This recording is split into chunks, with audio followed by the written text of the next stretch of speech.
Tava ouvindo aqui e o exemplo, né, do futebol é foda, né? Que quando você opta a amar um dos lados de uma forma natural, você tende a não gostar da parte contrária. Seja para Corinthians e São Paulo, seja para Lula e Bolsonaro, seja para héteros e LGBTQIA+, é, como que era aquela lá? Black Lives Matter. Mano, eu sou um cara preto. Eu acho isso abominável, mano. É, é um, sei lá, é muito baixo você achar que pessoas são diferentes e fazer de orientação sexual, cor de pele algo que nos divida. Quem está nessas batalhas geralmente é um espírito de muita baixa vibração e que realmente acredita que um dos lados é o bem e, como nós estamos do lado do bem, podemos combater o mal. O que ninguém entende é que o mal vem do mesmo Deus que você ora para pedir o bem. Deus é o diabo. Diabo significa confronto, oposição. E essa oposição é do mesmo pai que ama. Por quê? Porque o pai que ama corrige. E eu não sei se você é pai, eu sou. Uma das partes mais difíceis de ser pai é dizer não. Só que o não faz parte do amor que você tem ao seu filho, compreende? Então, pai, posso ir lá fazer tal coisa? Não, não pode, o horário não permite, o local é perigoso. E ao cerceio da liberdade, da escolha, do arbítrio, mas você está protegendo uma fase de inocência, de ingenuidade. Mas a partir do momento que se torna adolescente, jovem, talvez o amor do pai seja em permitir que você erre, justamente porque é a forma mais eficiente de aprendizado. Porque enquanto eu lhe protejo, você pode crer que a minha restrição está condicionada ao meu poder. Mas na verdade a restrição estaria condicionada ao amor. O mesmo pai que ama, corrige. Todavia, é ensinado nas religiões, nas agremiações religiosas, que para mim são praticamente clubes de futebol, exaltando a paixão e o suor do corpo nas missas e nos jogos, para mim é tudo a mesma coisa já. Com um pouco de respeito, mas muito abaixo do que poderia ser. E quando você percebe que nestes locais não é ensinado sobre o que nós estamos tentando conversar, porque justamente nestes locais tudo é culpa do inimigo, tudo é culpa do outro. Você é uma vítima, você é um tadinho e está sendo atacado. Ninguém fala que quem é mal não ataca o bonzinho, né? Quem tem intenções particulares geralmente se vincula a pessoas de mesma opinião. Então não tem ninguém sofrendo, não tem nenhuma vítima, não tem nenhum encosto vermelho sugando o branquinho de um anjinho. Isso não existe. O que existe é uma ressonância das causas que você sustenta em ti com as causas externas da individualidade de todos que vivem, encarnados e desencarnados. E é isso que cria as associações. Como agora você está se associando comigo. São essas associações que vão dar continuidade às frequências que você sustenta. Então falar de inimigo, de encosto, de obsessor, de vampiro, pra mim, que trabalho com Exu, é literalmente um gesto de ignorância.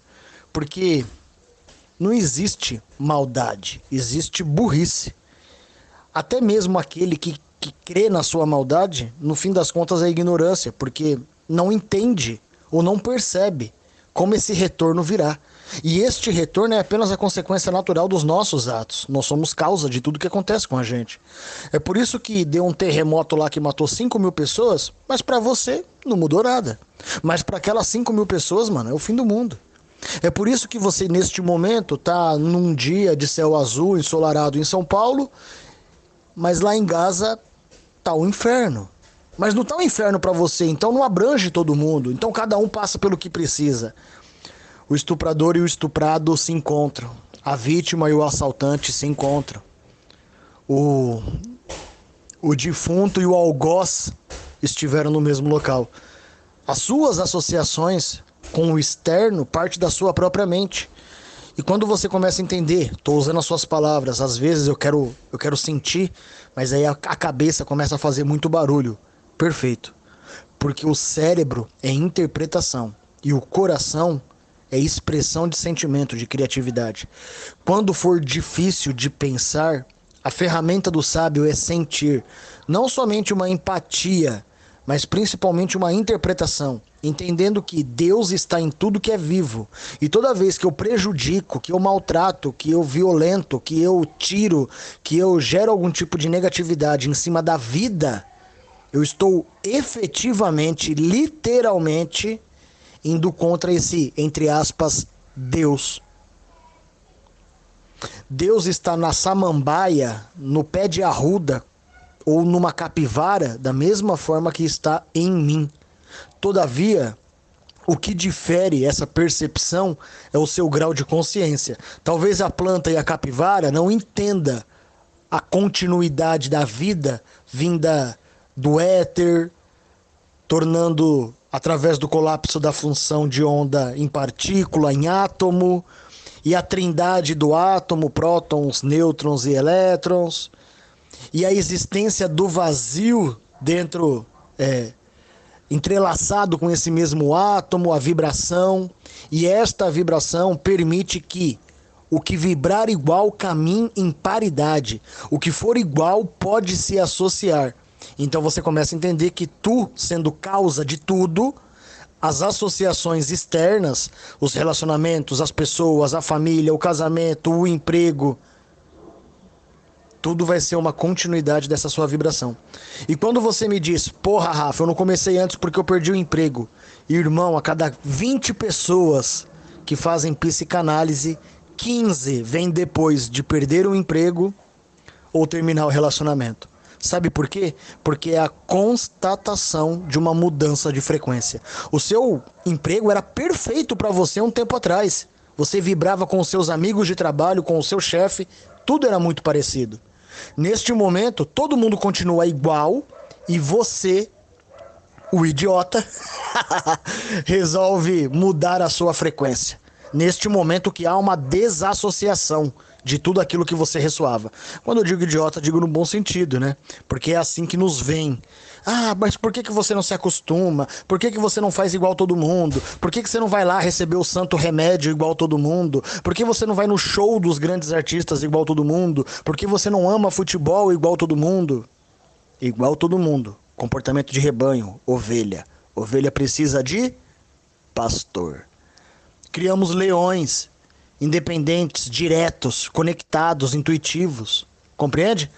E para ter esse conhecimento, você vai passar pelas sincronicidades. E esta foi a primeira que a gente pôde te apresentar no agora. Durante a nossa conversa, a sincronicidade se estabeleceu, aconteceu. E como nós entendemos do caminho, podemos te mandar o significado.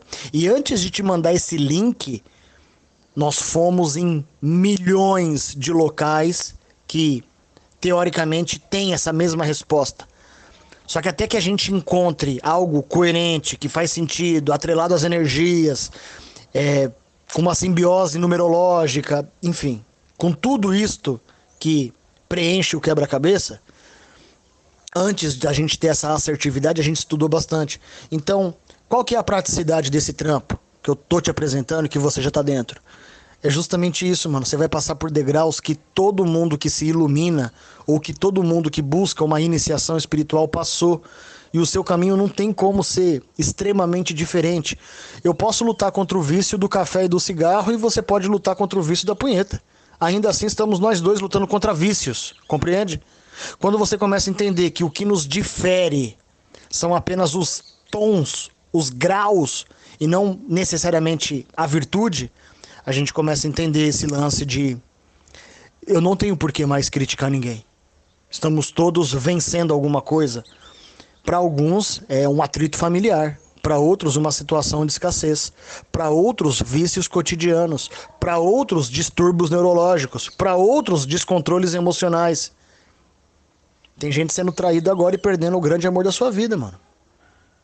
E nós estamos estudando. Então cada um está passando pelo que cria. E é por isso que esta criação carece tanto do nosso entendimento. Para finalizar, Por que eu falo tanto de entendimento? A gente não consegue amar nada que a gente não entende. E a gente não consegue entender nada que a gente não percebe. E a gente não consegue perceber nada que a gente não participe. Então, participar é o primeiro passo. Que é isso que você está fazendo neste momento, participando.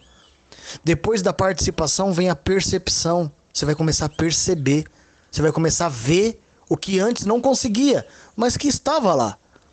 Depois de perceber, você vai entender, interpretar, compreender, estudar. E depois de tudo isso, você vai ver a lógica e a coerência disso que chamam de Deus e vai começar a amar, ser deste jeito. Então, participar para perceber, perceber para entender, entender para amar. É o caminho natural de sabedoria. E é mais ou menos como a gente vai apresentar isso para você. E quando eu digo a gente, é eu e o da Cartola. Fica fácil da gente explanar os assuntos se for dessa maneira. Fechou?